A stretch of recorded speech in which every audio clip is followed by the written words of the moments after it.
বিয়ের পর আমি আমার স্বামীর টাকায় পড়ালেখা করি, এটা আমার শ্বশুর শাশুড়ি কখনোই চাইতেন না, কিন্তু আমার স্বামী আদনান আমাকে পড়ালেখা করায়। এটা আমার শাশুড়ি কেন জানি মেনে নিতে পারেন না, সুযোগ পেলেই আমার পড়াশোনা নিয়ে কটু কথা শোনাবে আমাকে আর সবার সামনে অপমান করবে।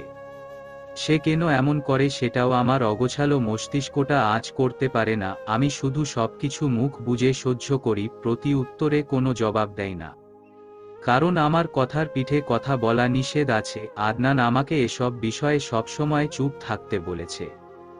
আর যাই হোক না কেন আমি যেন তার বাবা মাকে কখনো এমন কিছু না বলি যেটাতে তারা কষ্ট পেতে পারে। তাই আমি তাদের এত অপমানজনক কথা শোনার পরেও চুপ করে দাঁড়িয়ে থাকি। আজও তার ব্যতিক্রম হলো না।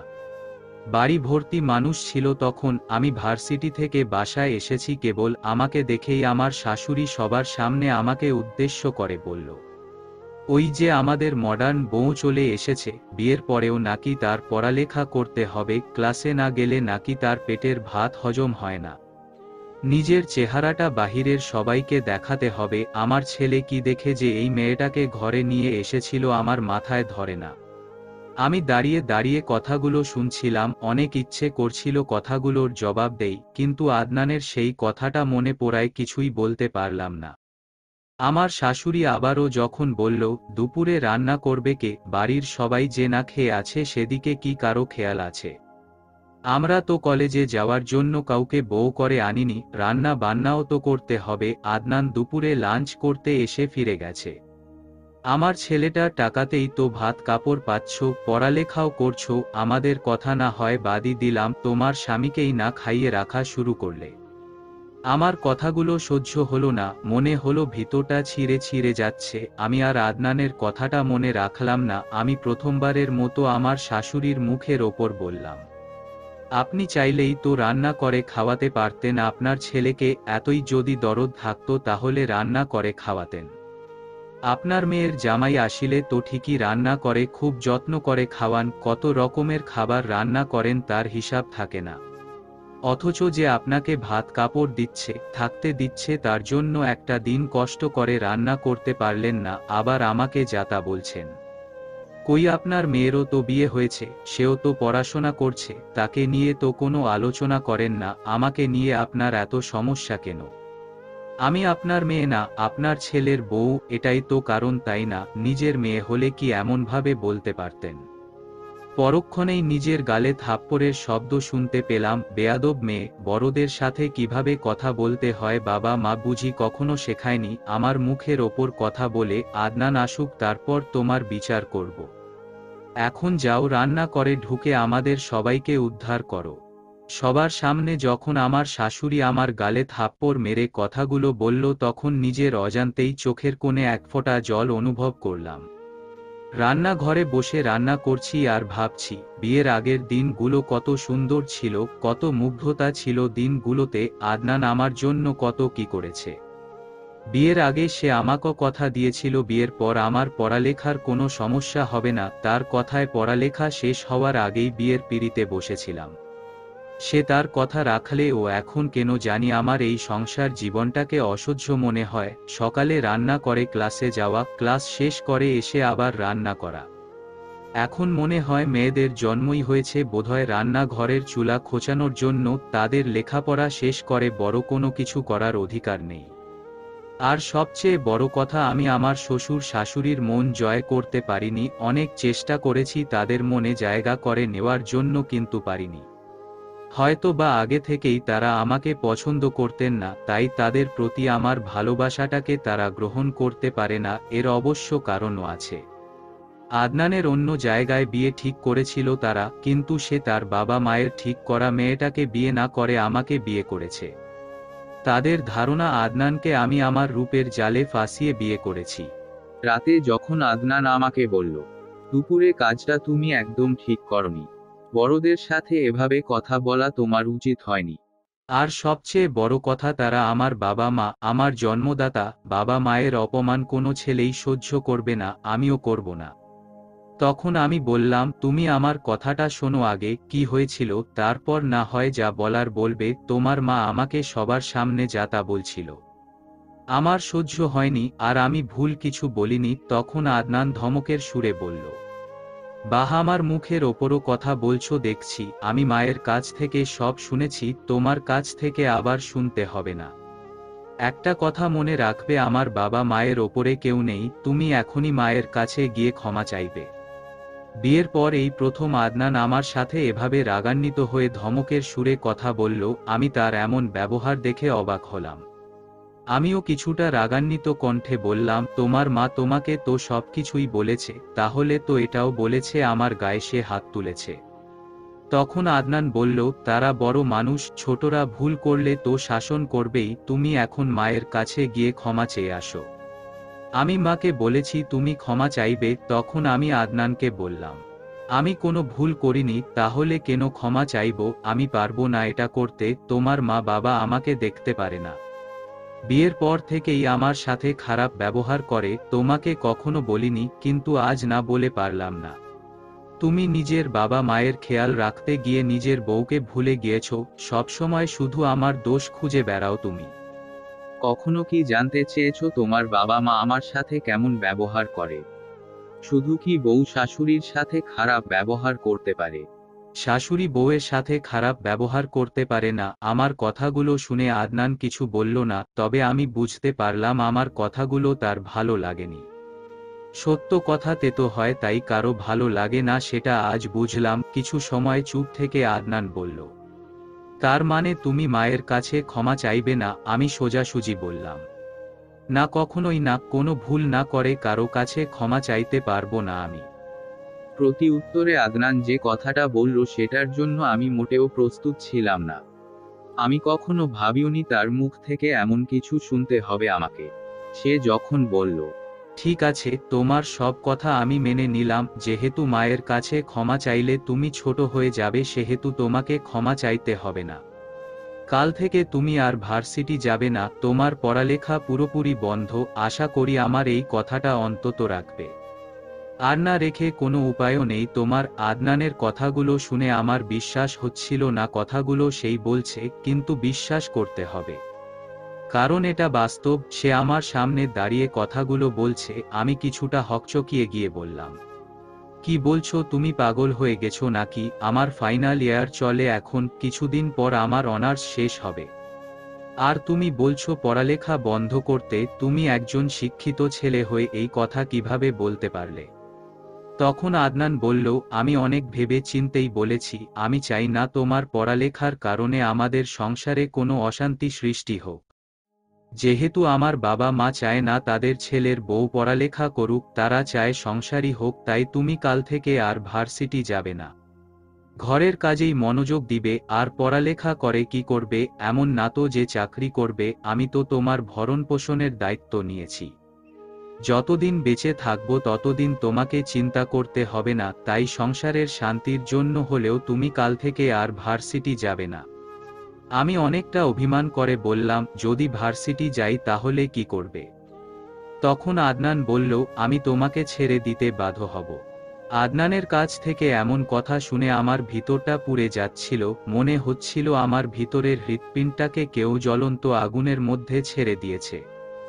যাকে ভালোবাসলাম, বিশ্বাস করলাম, নিজের পৃথিবী ভেবে বিয়ে করলাম, সেই মানুষটাই আজ আমাকে ছেড়ে যাওয়ার ভয় দেখাচ্ছে।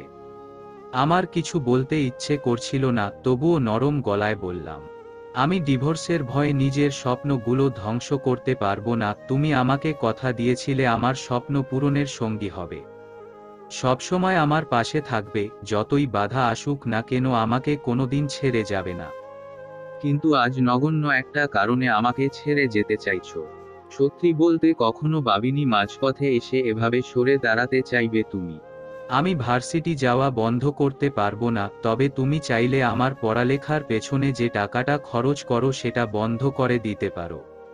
কিন্তু আমাকে ক্লাসে যাওয়া নিষেধ করো না। আমি যেভাবেই হোক নিজের পড়াশোনার টাকাটা জোগাড় করে নিব।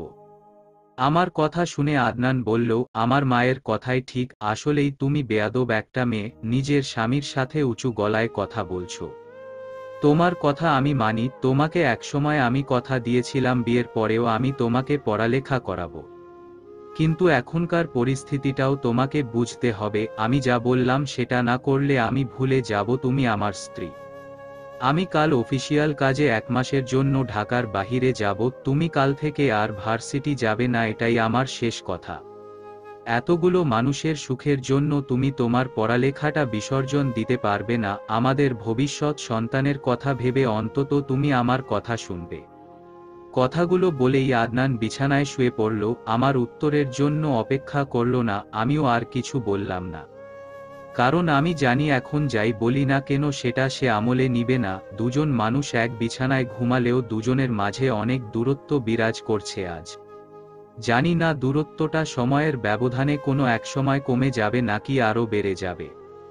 সকালে আদনান অফিসে যাওয়ার পরে আমি যখন ভার্সিটি যাওয়ার জন্য বের হলাম তখন আমার শাশুড়ি বলল, তোমাকে আদনান কিছু বলেনি? তোমাকে তো ভার্সিটি যেতে না বলেছে, তারপরেও কেন যাচ্ছ? তখন আমি বললাম, ওটা এমনিতেই বলেছে। তখন আমার শাশুড়ি বলল, এমনি না, সত্য সত্যই বলেছে। আমিও বলছি তোমাকে আর পড়াশোনা করতে হবে না, কয়েকদিন পরে তো মা হবে, তাই ঘরের বাহিরে যাওয়ার দরকার নেই। আমি তার কথা কানে নিলাম না, নিজের মতো করে বেরিয়ে গেলাম ভার্সিটির উদ্দেশ্য। এভাবে প্রায় 1 মাস চলল। এই 1 মাসে আমার শ্বশুর শাশুড়ি আমার সাথে কোনো খারাপ ব্যবহার করেনি, এটা যেন আমার বিশ্বাসই হয় না। 1 মাস পর যখন আদনান বাসায় আসলো তখন খুশিতে তাকে আমি জড়িয়ে ধরি, কারণ বিয়ের পর এই প্রথম তার থেকে আমি এতটা দিন দূরে ছিলাম।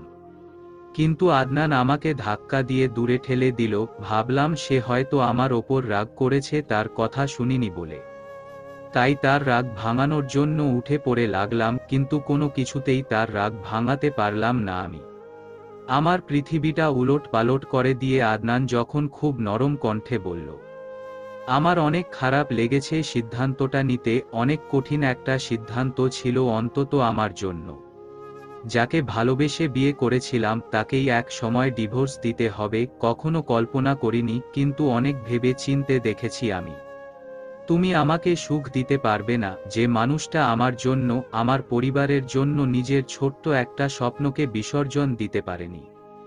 সেই মানুষটা ভবিষ্যতে আমাকে সুখ দিবে এটা আমার বিশ্বাস হয় না। তুমি যদি আমাকে ভালোবাসতে, আমার ভালো চাইতে, আমার পরিবারের ভালো চাইতে, তাহলে এত কিছুর পরেও তুমি তোমার লেখাপড়াটা কন্টিনিউ করতে চাইতে না। তাই বলছি কি আমাদের আলাদা হয়ে যাওয়াই ভালো।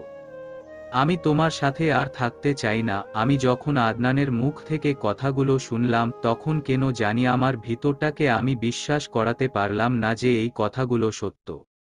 আমার মনে হলো আদনান কখনোই এমন কিছু বলতে পারে না। এই সব কিছুই মিথ্যা। সামান্য একটা কারণে সে আমাকে এত বড় শাস্তি দিতে পারে না। কিন্তু না, আদনান যখন পুনরায় বলল, আমি যত তাড়াতাড়ি সম্ভব ডিভোর্স পেপারটা রেডি করে তোমাকে জানাবো, তখন আমার মনে হলো আদনান সত্যি সত্যি আমার সাথে আর এক ছাদের নিচে থাকতে চায় না। তখন নিজের অজান্তেই কাঁদতে থাকি আমি। আদনানকে অনুরোধ করি, তোমার সিদ্ধান্তটা তুমি বদলাও, চাইলেও তুমি এমন সিদ্ধান্ত নিতে পারো না। তুমি বলেছিলে সারা জীবন আমার পাশে থাকবে। আমার তোমাকে ছাড়া থাকতে অনেক কষ্ট হবে। আমি তোমার সাহসেই নিজের স্বপ্নগুলো পূরণ করতে চাই। আমাদের সন্তানের কথাটা একবার ভাবো। তখন আদনান বলল, ওটা আমার সন্তান না, তোমার সন্তান। তুমি আমাকে খুব ভালো করেই চেনো আমি কেমন মানুষ। আমি আমার সিদ্ধান্ত থেকে সরে দাঁড়াবো না। আমি তোমাকে কত করে বলেছি, তুমি আমার কথা শোনোনি। তোমার সম্পর্কে মা আমাকে অনেক কিছু বলতো, কিন্তু আমি বিশ্বাস করতাম না। কিন্তু আজ বিশ্বাস না করে পারছি না। তুমি মাঝে মাঝেই ভার্সিটি থেকে রাত করে ফিরতে। আচ্ছা আমাকে বলতে পারো, সন্ধ্যার পরেও তোমার কিসের ক্লাস থাকতো? তোমার পেটের বাচ্চার বাপ আমি নাকি অন্য কেউ? সত্যি করে বলতে পারবে? এই বাচ্চাটা নিয়ে তো আমার সন্দেহ হয়। আমি আদনানের কথাগুলো সহ্য করতে পারলাম না। বুকের ভিতর এক অসহ্য অসহনীয় যন্ত্রণা হতে লাগলো। নিজের প্রতি নিজেরই ঘৃণা হতে লাগলো। নিজেকে পৃথিবীর সবচাইতে খারাপ মানুষ মনে হচ্ছিল। যে মানুষটা এতদিন পরেও নিজের ভালোবাসার মানুষের কাছে বিশ্বাস অর্জন করতে পারেনি। আমি নিজেকে কন্ট্রোল করতে পারলাম না। আদনানের গালে 2টা চড় মেরে দেই আর বলতে থাকি, খুব ভালো বলেছ। আমাকে একটা নষ্ট মেয়ে হিসেবে তোমার কাছে প্রতিস্থাপন করলে। আমি কি আসলেই এতটা খারাপ? কারো সম্পর্ককে কিছু না জেনেই শুধুমাত্র সন্দেহ আর রাগের বশে এতটা জঘন্য অপবাদ দিতে পারে কেউ জানতাম না। কিন্তু আজ তুমি আমাকে জানিয়ে দিলে তুমি ডিভোর্স পেপারটা রেডি করো, আমি নিজেই তোমার কাছে আর থাকব না। দরকার হলে নিজের দেহ বিক্রি করে নিজের সন্তানকে বড় করব, তবুও তোমার মতো কাপুরুষের কাছে থাকব না। পরের দিন রাগ করে আমি আমার বাবা মায়ের কাছে চলে যাই। আমি ভেবেছিলাম আমার স্বামী কোনো একসময় সবকিছু ভুলে যাবে, আবার আমাকে নিতে আসবে, কিন্তু সে আসে না। দিন যায়, মাস যায়, সে আমাকে নিতে আসে না। কয়েক মাস পর আমি ছেলে সন্তানের মা হয়ে গেলাম। ভাবলাম এবার আর আদনান আমাকে ছেড়ে থাকতে পারবে না। সন্তানের মায় হলেও অতীতের সব রাগ অভিমান ভুলে আমার আর আমার ছেলেকে তার কাছে নিয়ে যাবে। কিন্তু যখন আদনানদের বাড়িতে খবর পাঠানোর পরেও কেউ আমার ছেলেকে দেখতে আসলো না, তখন মনে হলো আমাদের সম্পর্কটা আর কখনো হয়তো জোড়া লাগবে না। দেখতে দেখতে প্রায় একটা বছর কেটে গেল। সেদিন যে রাগ করে চলে এসেছিলাম, তারপরে আর কখনো আমার স্বামীর সাথে কোনো কথা হয়নি আমার। আমি যদি তাকে ফোন দিতাম তাহলে সে কখনো আমার ফোন ধরতো না, যদি মেসেজ করতাম সেটারও রিপ্লাই করতো না। আমি বুঝতে পারতাম সে আমাকে ইগনোর করে, তবুও আমি তার সাথে যোগাযোগ করার চেষ্টা করতাম, কথা বলার চেষ্টা করতাম, শুধুমাত্র আমার সন্তানটার কথা ভেবে। কিন্তু তার সাথে আমি কথা বলতে পারতাম না। সে কেন আমার আর সন্তানকে দেখতে আসেনি সেটাও আমি জানি না। সবচেয়ে আশ্চর্যজনক বিষয় হলো আমাদের ডিভোর্স হয়নি, আমাদের সম্পর্কটা সেই আগের মতোই আছে। তবুও কেন আমার সাথে এমন হচ্ছে, এই প্রশ্নের উত্তর আমি অনেক খুঁজেছি কিন্তু পাইনি। 1 বছর অপেক্ষা করার পরেও যখন আমার স্বামীর বাড়ি থেকে আমাকে নিয়ে যাওয়ার জন্য কেউ আসলো না, কিংবা ডিভোর্স নামক শব্দটার মাধ্যমে আমাদের সম্পর্কটা ছিন্ন করার জন্যও কারো আগমন ঘটল না, তখন আমি আমার স্বামীর জন্য অপেক্ষা করা একেবারেই বাদ দিয়ে দিলাম। নিজের জীবনটাকে এগিয়ে নিয়ে যাওয়ার জন্য জীবন যুদ্ধে নেমে পড়লাম। সেদিনের পর থেকে আমি আমার স্বামীর জন্য অপেক্ষা করতাম না, তবুও মাঝে মাঝে মনে হতো কোনো একদিন সে আমাকে নিতে আসবে। কোনো একদিন আমার শ্বশুর শাশুড়ি তাদের ছেলের বউয়ের অভাব বোধ করবে। কিন্তু দিনের পর দিন চলে যায়, এমন দিন আমার জীবনে আসে না। আমার একাকিত্ব জীবনের প্রতি অনেক বিতৃষ্ণা কাজ করতে থাকে। আমি চাকরির জন্য ঠিকমতো পড়তে পারতাম না, আমার বাচ্চাটার জন্য। একসময় বুঝতে পারলাম আমাকে এগিয়ে যেতে হলে কষ্ট সহ্য করতে হবে। আমি আমার ছোট্ট বাচ্চাটাকে বিছানায় শুইয়ে মনের ভিতর হাজারো কষ্ট চেপে রেখে পড়তে বসতাম। যখন দেখতাম বাচ্চাটার কান্না বেড়েই চলেছে, তখন আমি পড়া থেকে উঠে তার কাছে চলে যেতাম, তার কান্না থামাতাম। একসময় বুঝতে পারলাম আমার ভাইয়েরাও কেন জানি আমাকে আর আমার সন্তানকে নিয়ে কিছুটা বিরক্ত হবারই কথা। কারণ কোনো ভাইই হয়তো চাইবে না তার বোন তাদের বাসায় সারা জীবন থাকুক। আমার অবস্থাও তেমন। আমার স্বামী আমাকে ছেড়ে দিয়েছে, হয়তো আর কখনো আমাকে তার কাছে নিয়ে যাবে না। মাও কেন জানি আমার সন্তানটাকে খুব বেশি ভালোবাসতে পারে না। আমার ভাইয়েদের সন্তান নিয়েই সব সময় থাকতে হয় তাকে। আমিও কখনো এটা নিয়ে কিছু বলি না, আর বলবই বা কি করে। অনেক দিন পর পর যদি বাপের বাড়ি আসতাম তাহলে হয়তো আমার সন্তানের জন্য তার নানা বাড়ির আদরটা আলাদা করে তোলা থাকতো। কিন্তু যেখানে সবসময় নানা বাড়িতেই পড়ে থাকতে হয়, সেখানে এর থেকে বেশি কিছু আশা করা যায় না। 1 বছর পরেও আমি ভালো একটা চাকরি পেলাম না। অনেক পড়ালেখা করার পরেও সরকারি চাকরি নামক সোনার হরিণের খুব কাছাকাছি গিয়েও খালি হাতে ফিরতে হয়েছে আমাকে। তবুও আমি হতাশ হলাম না। কিন্তু যেদিন মা আমাকে আড়ালে ডেকে নিয়ে বলল, তোর জন্য একটা ছেলে দেখেছে তোর ভাইয়েরা, কতদিন আর এভাবে একা একা জীবন কাটাবি বল? তোরও তো জীবন আছে, তোরও একটা ভবিষ্যৎ দরকার আছে। তখন আমি মাকে বললাম, আমাকে নিয়ে তোমাদের এত চিন্তা, আমাকে আর আমার সন্তানকে কি 2 বেলা খাবার দিতে খুব বেশি সমস্যা হচ্ছে তোমাদের? তোমাদের তো কোন অভাব নেই, টাকা পয়সা সম্পত্তি এগুলোতে তো আমারও ভাগ আছে, সেগুলোর বিনিময়েও তো আমাদের দুজনকে তোমাদের কাছে থাকতে দিতে পারো। তখন আমার মা বলল, তুই আমাকে ভুল বুঝছিস, আমরা সবাই তোর ভালো চাই। জীবনে টাকা পয়সায় তো সব না। স্বামীর সংসার ছাড়া মেয়েরা অচল, ছেলেটা অনেক ভালো, তুই কথা বলে দেখ, তোর ভালো লাগবে। তখন আমি মায়ের মুখের দিকে তাকিয়ে বললাম, ঠিক আছে, তোমরা যেহেতু চাইছো বিয়েটা করি, তাহলে না করব না।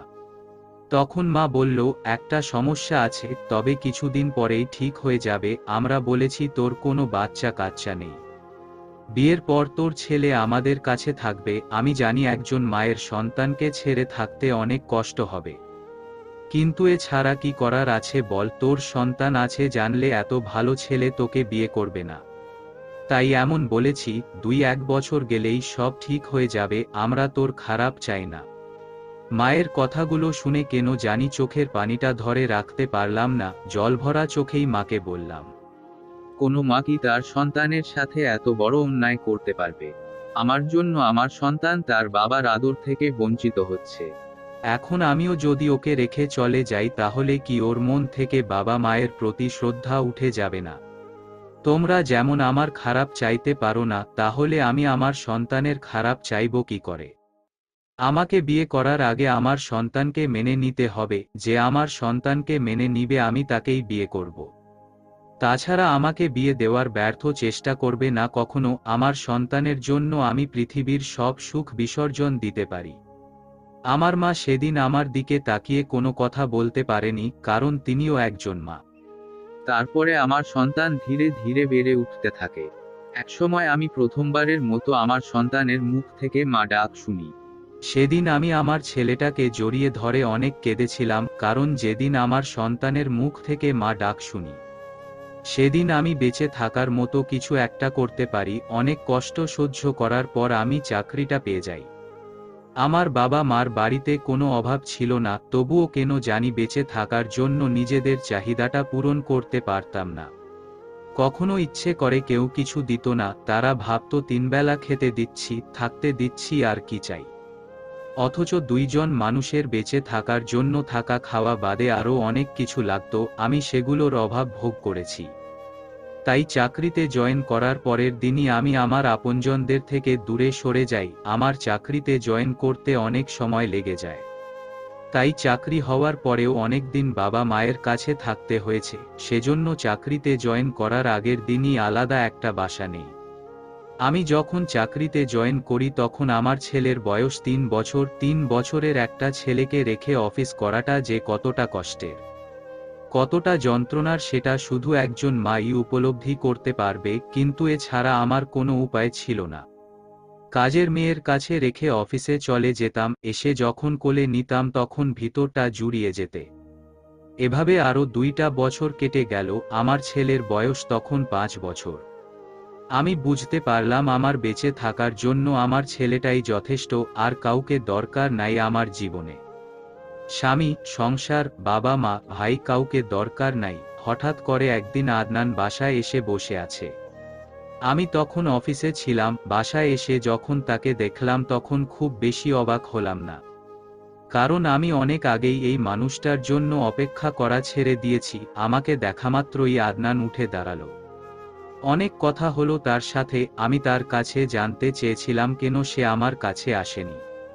সে কোনো উত্তর দিতে পারেনি। বুঝতে পারলাম সে আমাকে আর আমার ছেলেকে নিতে এসেছে।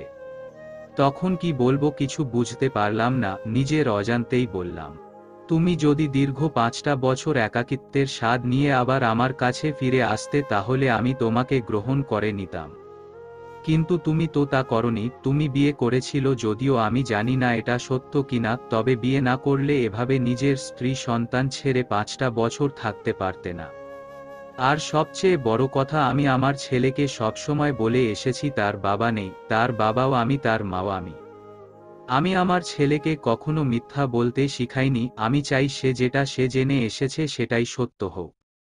আমার কথাগুলো শুনে আদনান আর কিছু বলেনি। আমার ছেলেকে ঘুমন্ত অবস্থায় দেখে দুঃখী মনে চলে যায়। আমার খুব ইচ্ছে করছিল তাকে বলতে, তুমিও থেকে যাও, কিন্তু আবার মনে হলো কাউকে কথা দিয়ে কথা রাখা উচিত। সূর্য যদি তার কথা কোনোদিন না রাখে তাহলে পৃথিবীটা সেদিন কালো অন্ধকারে ছেয়ে যাবে। আমিও চাই না আমার ছেলে আমাকে মিথ্যাবাদী হিসেবে জানুক। সমাপ্তিটা অন্যভাবেও হতে পারত। মেয়েটা পড়ালেখাটা বিসর্জন দিয়ে তার স্বামীর কাছে ফিরে যেতে পারত, কিংবা তার স্বামী তাকে বুঝিয়ে নিয়ে গিয়ে সুখে শান্তিতে সংসার করতে পারত। একটা সংসার ভাঙন কারো জন্যই সুখ বয়ে আনে না। বিশেষ করে সন্তানের জন্য প্রতিটি সন্তানই বাবা মায়ের আদর ভালোবাসা পেতে চায়, কিন্তু এই বিচ্ছেদের কারণে অনেক সন্তান বাবা মায়ের পবিত্র আদর থেকে বঞ্চিত হয়। এর জন্য দায়ী কারা? শুধুই কি বাবা মা, নাকি আশেপাশের মানুষও? অনেক সময় আশেপাশের মানুষের কুযুক্তিতেও ঘর ভাঙে। বিচ্ছেদ হলে আগেই হওয়া উচিত। সন্তান হওয়ার পর যেন কোনো বাবা মা নিজেদের সংসার না ভাঙে, এটাই কাম্য। সন্তানের মুখের দিকে তাকিয়ে হলেও নিজেরা কম্প্রোমাইজ করে একসাথে থাকা উচিত। এইরকম একটা ঘটনা বাস্তবে দেখেছিলাম, সেটাকেই গল্পে রূপ দেওয়ার ব্যর্থ চেষ্টা করেছি। জানি না কতটুকু পেরেছি, সর্বোপরি ভুল ত্রুটি ক্ষমা করবেন। ধন্যবাদ বন্ধুরা, গল্পের শুরু থেকে শেষ পর্যন্ত আমাদের সাথে থাকার জন্য। আজকের গল্পটি কেমন লাগলো অবশ্যই কমেন্ট করে জানাতে ভুলবেন না। ধন্যবাদ।